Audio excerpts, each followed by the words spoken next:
we just got to speak about Jayden Daniels and about how special this dude Are is, you a man. fan now? I'm a big fan of Jayden Daniels. I've been a big fan since week 1 of Jayden, Mr. JD5. There's this new trend of quarterbacks. You basically say their name and a nickname, and it's the first letter of their first name, the first letter of the last name, and their number. So JD5 works.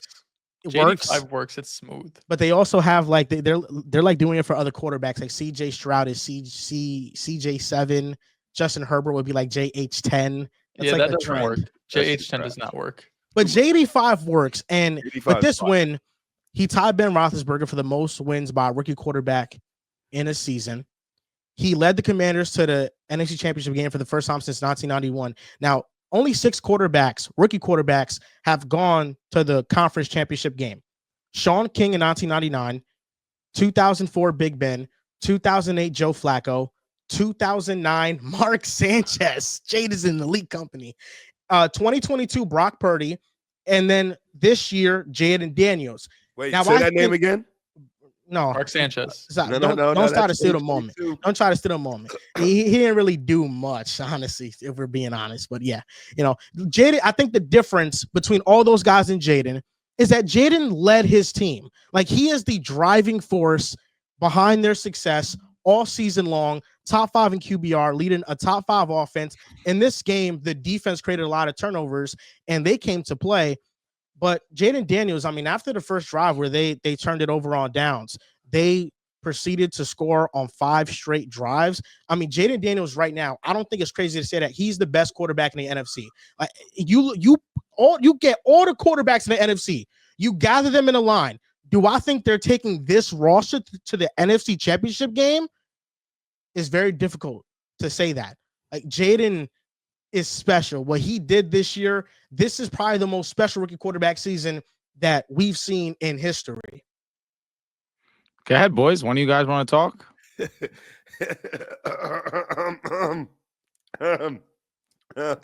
All right, Jesus Christ. Oh, also, Riv, Terry McLaurin, baby. Stop sleeping on him. Stop sleeping on him. Stop sleeping on him. First of all, I have a bone to pick with whoever made that the last video we dropped, and somebody made it my name hating, because now everybody is dubbing me a Lamar Jackson hater, and I find that so funny because last episode Dell started attacking me first, so I only felt like I had to attack him back. Crazy. But yeah, JD, listen, I'm pissed off again because this guy is so fucking good and he's stuck in my division. Like, I'm extremely pissed off. This guy is really good. I mean, his escapability. We talk about his pocket presence. I mean, this dude is just so calm in the pocket. And, what's been pretty universally known about this guy is he gets better as the game prolongs. Like, he gets better every single quarter. And it seems like the fourth quarter is his best quarter.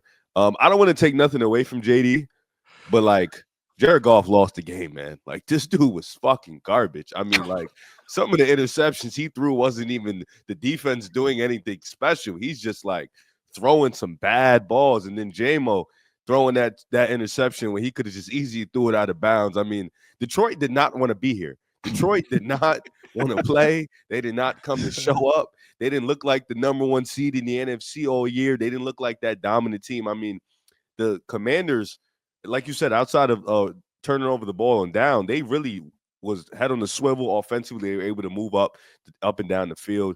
Defensively, they did some things. They were able to get to Jared Goff. But for the most part, Jared Goff was just throwing some silly interceptions. I mean, the one play where he threw an interception end of the second quarter in the red zone, I thought that was a better play by the cornerback to be able to just intercept that ball, but at the same time, JMO was open. You got to put a little bit over him.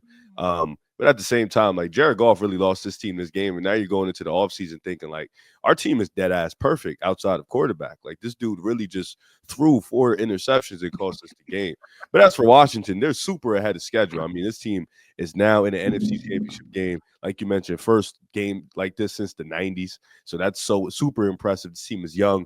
This team has a lot of draft capital. This team has a lot of money to spend.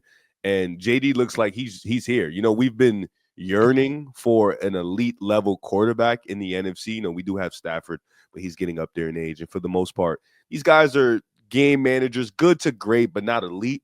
You know, I think JD is starting to tear up into that category. You know, we like Dell's mentioned last show, we put CJ Stroud and Jordan Love up there in the top 7 after the year. We could do the same thing with JD. Honest to God, we could put him over Justin Herbert. I really don't give a fuck. Like at this point, we can put him right over that dude. But the top 4, I feel like it's solidified.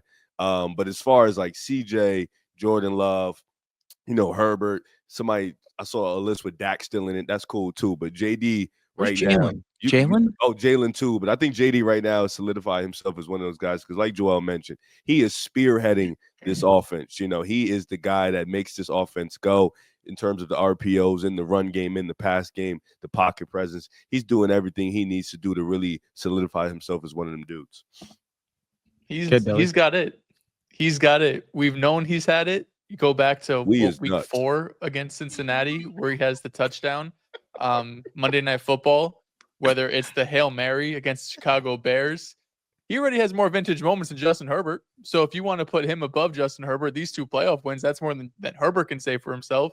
This game against Detroit there's some quarterbacks in this league that have been playing for 5+ years and haven't had this type of game. Lamar. I think there's times where teams overachieve and are ahead of schedule and we get scared, right? I think, for example, like the Detroit or not the Lions, the New York Giants, right? When they won in 2022, we're like, this isn't good. Like Daniel Jones isn't it. They're going to get ahead of themselves. They had to pay Daniel Jones and it was a disaster. This isn't that case because Jayden Daniels is legitimately playing like a top 5 quarterback right now.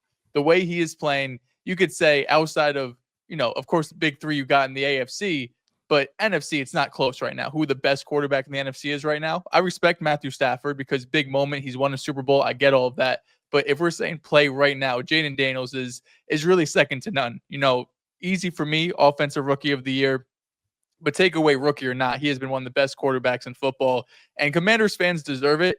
And it almost reminds me of kind of what the Mets have gone through these last couple of years. When you have such terrible ownership, then you get a new owner who isn't like a piece of shit person and knows to hire the right people, spend money in the right places, and overall just knows how to run an organization like a business. This is what you get when you go and you hire Peters and he hires Dan Quinn and you hit on a quarterback and all of a sudden all of these right moves are starting to connect with each other and you get a magical year like this where you go and win 2 playoff games on the road. Now you're in the conference championship game with 1 win away from going to the Super Bowl.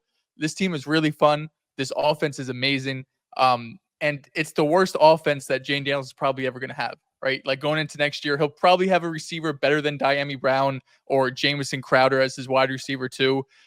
He'll probably have even an upgraded offensive line. Cliff Kingsbury is coming back looking like he's going to get a head coaching position possibly in the future. Who would have thought that would have happened? And also shout out to Dan Quinn because after last year, especially the way the Cowboys went out, losing to the Packers in that fashion where his defense gets absolutely torn to shreds and then gets a head coaching job directly after, a ton of questions around him. But he goes out there and he's looking like the head coach he used to be back in Atlanta. So overall, just a great story for Washington. And Jayden Daniels, I agree. I think this is the best rookie season we have ever seen. Regular season, postseason, doing it with his legs, with his arm. This is the most impressive rookie I've seen play. Before I go, Joel, are you in prison? No, I'm just he doesn't have a wall behind behind me. Jesus Christ.